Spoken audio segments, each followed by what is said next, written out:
Sir. உனக்கு என்னையா? இல்லை சார், அவங்க வெயிட் பண்ணிட்டாங்க சார். வெயிட் பண்ணா வெயிட் பண்ணட்டும்யா. உனக்கு என்ன ஆச்சு? இல்லை சார், புள்ளத்தாச்சி பொண்ணு. ஏதாவது பிரச்சனைனா நம்ம தான் நாளைக்கு ஃபேஸ் பண்ணணும்.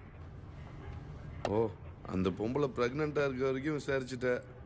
எதை கேட்கணுமோ எதை பார்க்கணுமோ அதை விட்டுரு. போயா, போய் வர சொல்லு. Okay sir.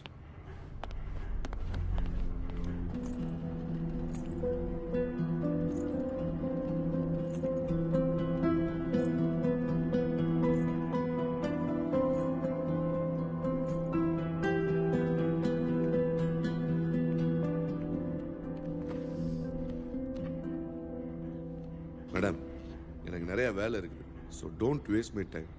அரவிந்த் எங்க? சார், அவர் ஆஃபீஸ் ஒர்க்காக வெளியூர் போகிறேன்னு சொல்லிட்டு தான் போனார். பட் இப்போ நீங்கள் எல்லாரும் தான் என்னென்னமோ புதுசாக சொல்கிறீங்க.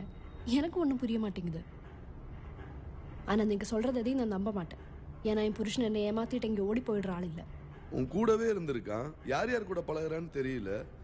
ஆனால் முழுசாக தெரிஞ்ச மாதிரி பேசுகிற. உன் புருஷன் இன்னொரு பொண்ணோட குடும்பம் நடத்துகிற விஷயம் தெரிஞ்சும் எப்படி இவ்வளோ கேஷுவலாக இருக்க? சார், எனக்கு என் புருஷனே நல்லா தெரியும். நீங்கள் என்ன சொன்னாலும் நான் நம்ப மாட்டேன். நான் சொல்றத நம்ப வேண்டாமா? ஆதாரத்தை நம்பி தானே ஆகணும். எதா இருந்தாலும் அவரே வந்து சொல்லட்டும் சார், நான் கேட்டுக்கிறேன். நீங்கள் தயவு செஞ்சு அவருக்கு என்ன ஆச்சுன்னு மட்டும் எனக்கு சொல்லுங்க.